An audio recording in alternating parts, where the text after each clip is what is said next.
Good evening everyone, welcome back to my channel. আমার নতুন আরও একটি ব্লগে তোমাদের সকলকে জানাই অনেক অনেক স্বাগত। শুভ সকাল। সকালবেলা আজকে ব্লগটা স্টার্ট করলাম। এখন বাজে হচ্ছে সকাল 9টা, 9:30 মতো। আমি স্নান টান করে ছাদে কাপড়গুলো দিয়ে এলাম সবার আগে। আর আজকে সোফার ফোমগুলো শুকোতে দেওয়া হয়েছে, মানে একটু কড়কড়া করে রোদে ভেজে নেওয়া হবে, তাহলে ভালো হবে। অনেক দিন ধরে রোদে দেওয়া হয় না, কীরকম চুপসে গেছিলো। তো এগুলো সংসারের কাজ দেখবে প্রতিদিন একটা নিয়ম মাফিকই চলে, মানে ঘড়ির কাঁটা যেরকম নিয়ম মতো চলে, আমাদের জীবনও নিয়ম মতো চলতে থাকে। তো আমরা আসলে মেয়েরা অনেক কিছু স্যাক্রিফাইস করে থাকি। যেমন ধরো, বিয়ের আগে জন্ম থেকে যে মানুষগুলোকে তুমি দেখলে, তোমার মা বাবা সবাইকে ছেড়ে এসে অপরিচিত একটি জায়গায় অপরিচিত মানুষদের সাথে থাকতে হয়, আর তাদের সাথে মানিয়ে গুছিয়ে চলতে হয়। তো এটাই হচ্ছে নিয়ম, মেয়েদেরকেই সবসময় স্যাক্রিফাইস করতে হয়। আমি আমার দিক থেকে বলছি না, মানে সব মেয়েদের কথাই বলছি। সব মেয়েদের জীবন তো একই সুতোয় গাঁথা, তাই না? তো আমি দেখো সমস্ত কাজ টাজ করলাম, সকালের বাসি কাজ সবগুলো শ্যুট করিনি। আর দুপুরের খাওয়া দাওয়া পরে বিকেলবেলা, এখন বিকেল 4টের মতো বাজে, আর একটুখানি শুয়েছিলাম আমি আর আমার মেয়ে। তোমাদের দাদাভাই তো ওদিকে ঘুমোচ্ছে, আর পুজোশোনা তো ঘুমোবে না, ও দেখো খেলা করছে। আমি একটুখানি শুই তো কান্নাকাটি করে, তো ওর সাথেই ওকেই টাইম দিতে হয়, ওর সাথে খেলাধুলা করতে হয়, কথা বলতে হয়। কথা বলতে বলতে আমার মুখে ব্যথা হয়ে যায়। তো এই যে দেখো তাকিয়ে আছে। তো একটুখানি এমনিতেই শুভ ফোন টোন দেখবো। তো এখন অনেকক্ষণ পর আসলাম, ঘুমোইনি তো একটু। তোমাদের দাদাভাই বলছিল পাঁপড় ভাজার জন্য, তো ঘরে পাঁপড় ছিল, তো ভেজে দিচ্ছিলাম ওকে। তো এই পাঁপড়গুলো কার কার খেতে ভালো লাগে বলো তো? আমার কিন্তু দারুণ লাগে খেতে। যদিও তেলে ভাজা জিনিস তেমন একটা পছন্দ করি না আমি, তবে এই বিকেলের দিকে মন্দ হয় না। তো আর বিকেলের দিকে দেখবে একটু তেলে ভাজা জিনিস, একটু স্ন্যাক্স ট্যাক্স খেতে ইচ্ছেও করে। তো চলো দেখতে থাকো তোমরা।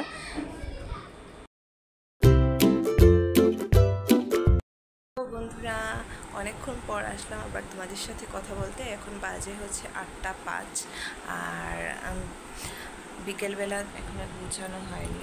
সেই যে ঘুমিয়েছিলাম, গিফট যা আমার মা দিয়েছে আমাকে, গেস করতে পারছো থাম্বনেল দেখে। একটু পরে ছুঁই, বাইরের অনেক দিন ধরে বাইরের কিছু খাওয়া হয় না। তো তোমাদের দাদাভাইকে বলছিলাম যে বাইরে থেকে কিছু একটা খাবার স্ন্যাক্স নিয়ে আসতে। তো দেখি কি নিয়ে আসে।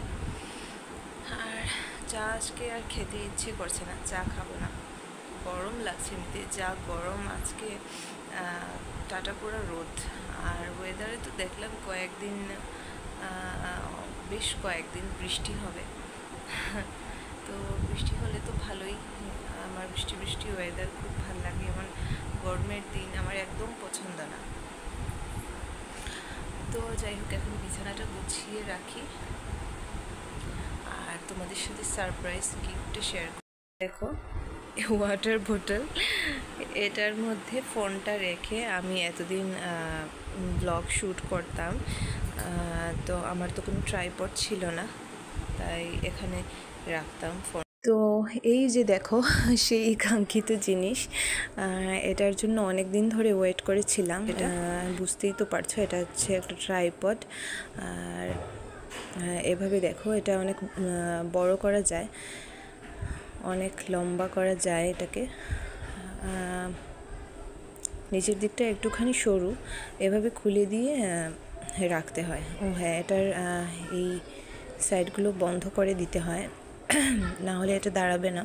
তো এইভাবে দেখো, দেখো কেমন লাগছে। এটা অনেক ছোট করা এটার যায়, প্রাইস একটু ছোট কম, মানে অনেক বড় কিন্তু করা যায় আমার জন্য এতটুকু। এটা অনেক দামি, অনেক এদিকে মূল্যবান একটা জিনিস। তো এটা তুমি কারণ যেভাবে খুশি প্রতিদিন ঘোরাতে ব্লগ পারবে। শ্যুট করতে এটা আমার লাগবে। এই হচ্ছে সেই তো অনেক দিন গিফট। ধরেই চাচ্ছিলাম, তোমাদের দাদাভাই একটু সময় করে উঠতে এটার পারছিল না, মধ্যে ফোন আর মা এটা আমাকে এনে এভাবে দিয়েছে। তুলে ধরে তো তারপর এটাই হচ্ছে ফোন আমার রাখতে হয়। Surprise gift. দেখো এখানে ফোনটা এটা রাখতে এখানে হয়, এটা তুলে এভাবে ধরে তারপর উপর ফোন দিকে এখানে তুলে রাখতে হয় সেট করে। এখানে ফোনটাকে সেট করতে হয়।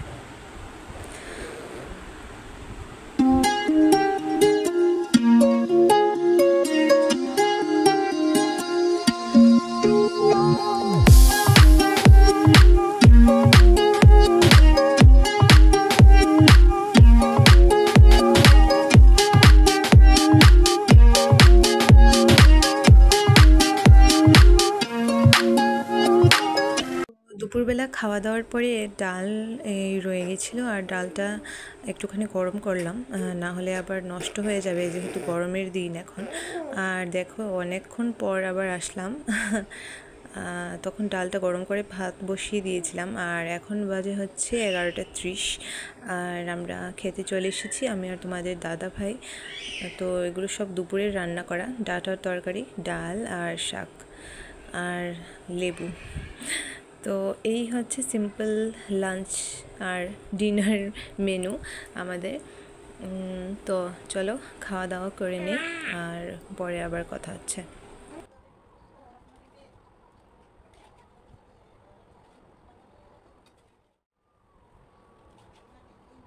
তো খাওয়া দাওয়া করার পর বাসন হয়েছে অনেকগুলো, এঁটো বাসন, ওগুলো ধুতে চলে এলাম। আর একবারে কাজ শেষ করে তবেই যাব রান্নাঘর থেকে, না হলে আবার এগুলো রেখে দিলে, এঁটো বাসন রেখে দিলে ভাল লাগে না সকালবেলা উঠে মাজতে। তো এখনই মেজে পরিষ্কার করে চলে যাব রান্নাঘর থেকে। আর একটুখানি গ্যাসটাও মুছে রাখবো, যেহেতু নোংরা হয়েছে, আবার ভাত রান্না করা হয়েছিল, আর দুপুরের তো ডাল রয়েছিল, ওগুলো গরম করা হয়েছে। তো একটুখানি ভাতের ফেন পরে একটুখানি নোংরা হয়ে গেছে, তো ওটা আবার ভালো করে মুছে নেব।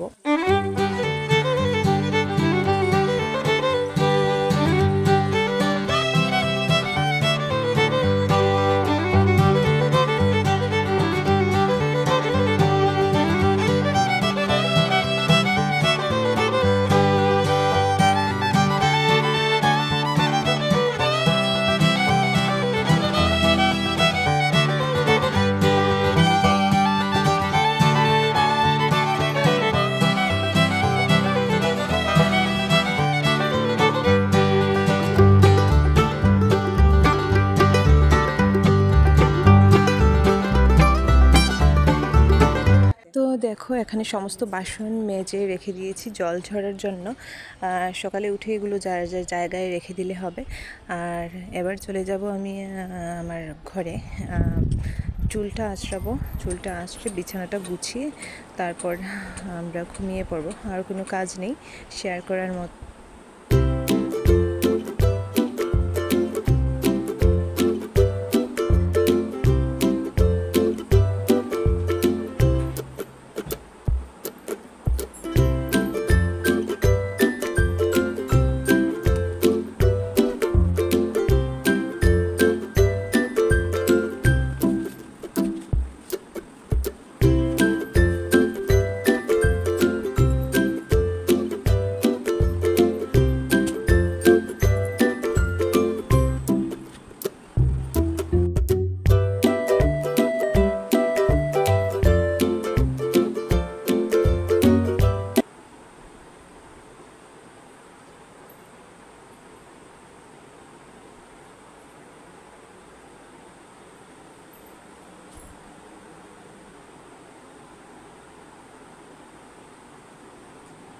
তো আমার বিছানা গোছানো হয়ে গেছে, আর জানালা একটুখানি খুলে দিয়েছি, ঘুমও একটু গরম লাগছে, আর জানালা খুলতেই কি সাজে এখন। আর আমরা ঘুমাবো এখন না, পুচুসোনা ঘুমায়নি এখনও, ও একটু আগে ঘুমিয়ে উঠেছে, 11টা থেকে 12টা পর্যন্ত ঘুমিয়েছে। তো এখন জানি না আর কত সময় পর ঘুমাবে। তো চলো আজকের ব্লগটা এখানেই শেষ করছি। তোমাদের যদি আমার ব্লগটা ভালো লেগে থাকে তো অবশ্যই একটা লাইক করো, কমেন্ট করো, আর আমার চ্যানেলটাকে সাবস্ক্রাইব করো। তো চলো আজকের মতো গুড নাইট, কাল আবার চলে আসবো নতুন কোনো ব্লগের সাথে। ততক্ষণ পর্যন্ত সবাই ভালো থেকো, টাটা।